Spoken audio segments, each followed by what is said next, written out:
parvient à avoir cet accord-là, oui. comprendre dans l'intercoalition, mais le président de la République peut dire que pour des raisons de facilitation des choses, bon, je nomme un leader de Yewwi comme Premier ministre, il peut le faire. Les prérogatives, donc ce leader peut certainement dire que moi aussi, pour moi def gouvernement, il faut me dire ay nitu Yewwi de l'opposition.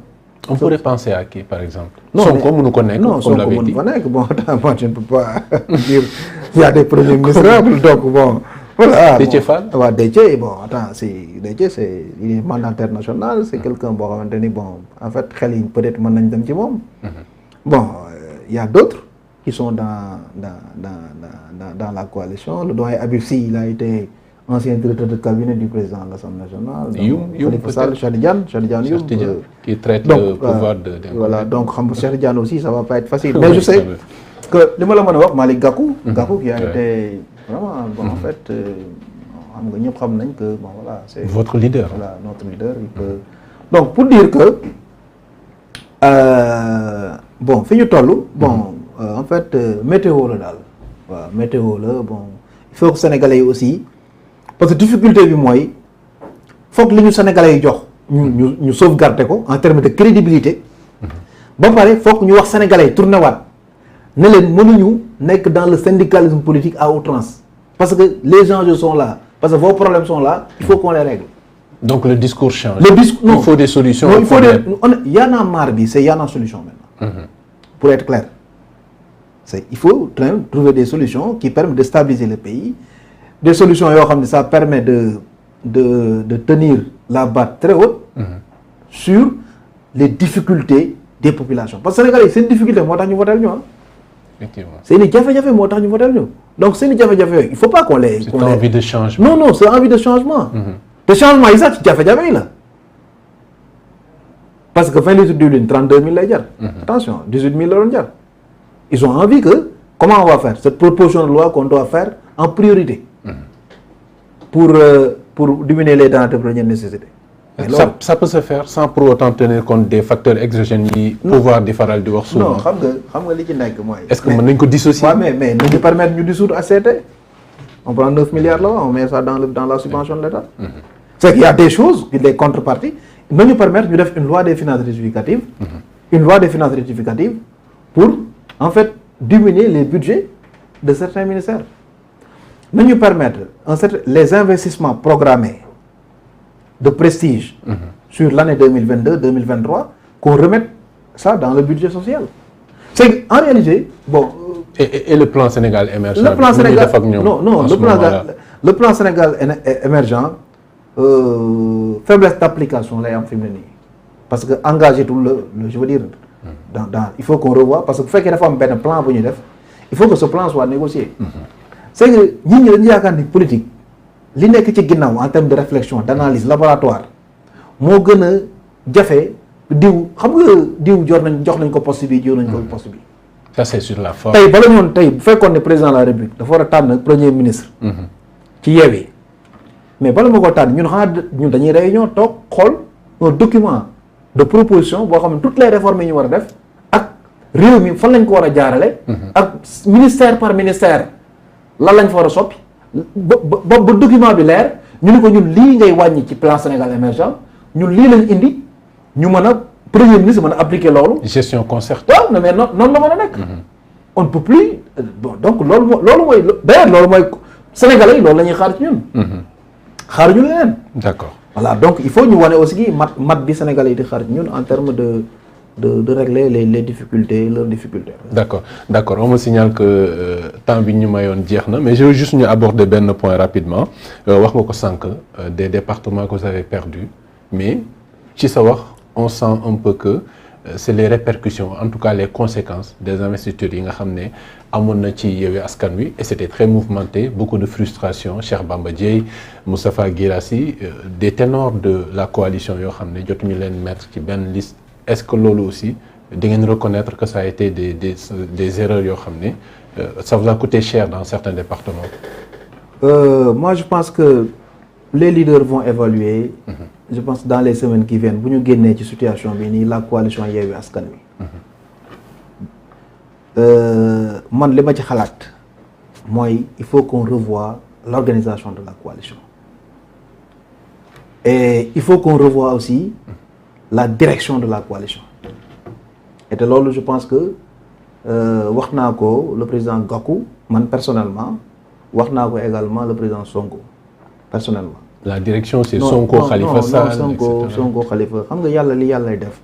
Le président de la coalition c'est le président Khalifa Sall. Bon donc dañ ko joxoon mandat pour mu defar une liste. defar na ko y a eu des frustrations mais je pense que loolu weesu nañu mu ngi sunu ginnaaw li am solo mooy pour l'avenir ñu xam ni le centralisme démocratique wala joxe mandat loolu amatul ci démocratie parti laay wax wala coalition moo tax man ma jàpp ni dañu war a dem vers un bureau politique unifié qui se réunit toutes les semaines pour voir la situation nationale du pays bureau politique boobu mën na composé de 50 personnes parti bu nekk indi 3 wala 2 ñu am siège boo xamante ni maanaam dinañ daje ce bureau politique maanaam mooy déterminer en fait en termes de plénipotentiaire la coalition Yewwi Askan Wi te loolu moi je pense que bu ñu ko defee ça va nous faciliter les antagonismes yi ñu war a def demain pour aller vers la prise du pouvoir en 2024 parce que le but gis nga li ñuy wax ni yëpp affaire cohabitation yooyu si notre dynamique ne prend pas le pouvoir en 2024 li ñu bëgg a def pour Sénégal duñ ko mën a def voilà donc moi je pense que demander aussi à Cheikh Bamba Dièye, Moustapha Guirassy, Maître Moussa Diop, tous ces mais nous revenir dans la coalition demander l'organisation de la coalition loolu rek la parce que nit ñi aussi bon je pense que mënuñu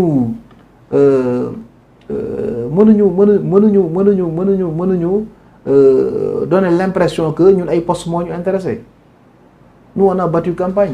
Oui mais il peut bu fekkee ne ñoom seen expérience ça peut servir et qu'ils ont envie de servir le pays. Non mais dama ne ça peut s'expliquer aussi non. dama ne ñoom seen bopp.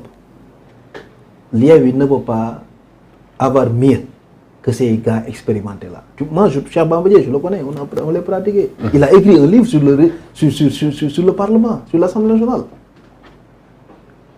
C'est quelqu'un d'expérimenté ancien ministre dafa am lu mu war a dox ci coalition bi maintenant xam nga lan laay bañ maanaam que en fait li ñu war a xeex bu fekkee ne en termes de démocratie interne dans la coalition mais ñu ñëw ci coalition bi xeex ko bu fekkee dafa am organisation bu ñu war a def pour rendre plus efficace notre fonctionnement mais ku nekk mën nga proposer ñu dem vers cette efficacité de fonctionnement maintenant ñu xam am na yenn yoo xam da nga koy fàtte te nag gis nga yàlla mooy joxe cër yàlla mooy joxe cër gis nga suppléants yi jàll ñoo war a jàll il faut ñu nangu loolu on est des croyants tey investir yi bu baaxoon bu ñu xam nga dañuy investir yu baaxul mais ni ñu defee investir bu baaxoon aussi liste titulaire dañ ko annulé mais liste titulaire bu fekkoon ni même tey bu fekkoon Cheikh Bamba wala Guirassy 9e la 5e lañ nekkoon 3e dañ ko annulé parce que ñeneen la yàlla wax ne ñooy jàll donc il faut quand même qu'on man état d'esprit boobu laa ci demee moo tax bi liste bi génnee man maa njëkk a wax ne man damay battre campagne suppléant yi man maa ko njëkk a wax ci rajo yi battre naa campagne suppléant yi yàlla def na gagné nañ suñu commune ngeen ko wax may remercier au passage toutes les populations remercier les leaders je veux dire à 62% di wax ne li ci des mooy ñu concrétiser cette unité de l'opposition ba 2024 je pense que loolu moo am solo et bon ne pas aussi bañ a imaginer qu'on doit peut-être penser dem vers en fait une coalition plus organisée et plus organique. D'accord. Je ne parle pas de mettre en place un appareil pour le Yewwi, mais il faut qu'on travaille sur en fait le bureau politique unifié. Il faut qu'on travaille sur des coordinations au niveau des départementales unifiées. Il faut que ñu wàññi la souveraineté des partis politiques jox Yewwi doole. Attention parce que parti bu fi yaakaar ni yow la population bi jox doole ba nga ni léegi damay dem aventure demain je pense que mën nga am. mais Pastef am na doole quand même. non Pastef c'est Pastef c'est non dama déggoo ma la wax. yàlla moo dogal que le président Sonko c'est le leader de l'opposition. Moi je le dis je suis pas dans son parti mais yàlla ko dogal je l'accepte. nous on n'a pas de complexe dama lay man j'ai pas de complexe de dire que le président Sonko. mais c'est lui qui doit diriger la coalition Yewwi Askan Wi comme ni Macky Sall di diriger Benno Bokk Yaakaar complexe boobu dafa war a dañ aussi dans la coalition. fi ñu toll nii il faut que ñu nangu que le président Ousmane Sonko moo war a présider la coalition Yewwi Askan Wi waaw mu dañ comme ni Macky Sall le président Macky Sall présider la coalition Benno Bokk Yaakaar loolu bu dañee moi je pense que c'est plus facile d'aller vers une organisation autour d'une dynamique qui peut nous porter vers des lendemains meilleurs. D'accord. Mais si on traite les complexes ku nekk bëgg sa souveraineté parti naan bon sama parti bon voilà alors que la réalité qui est là. La réalité politique il a battu campagne il a tenu un discours au niveau national nit ñi topp nañ ko ku nekk xam nga li fi nekk même booy tëdd di nax sa bopp mën nga xam li fi nekk. li fi nekk mooy ne présider la coalition Yewwi Askan Wi organiser waat ko.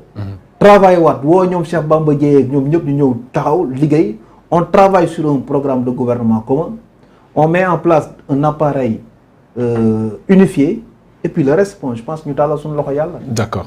Nous avons qu'on essaie d'aider les populations à sortir de cette situation. D'accord.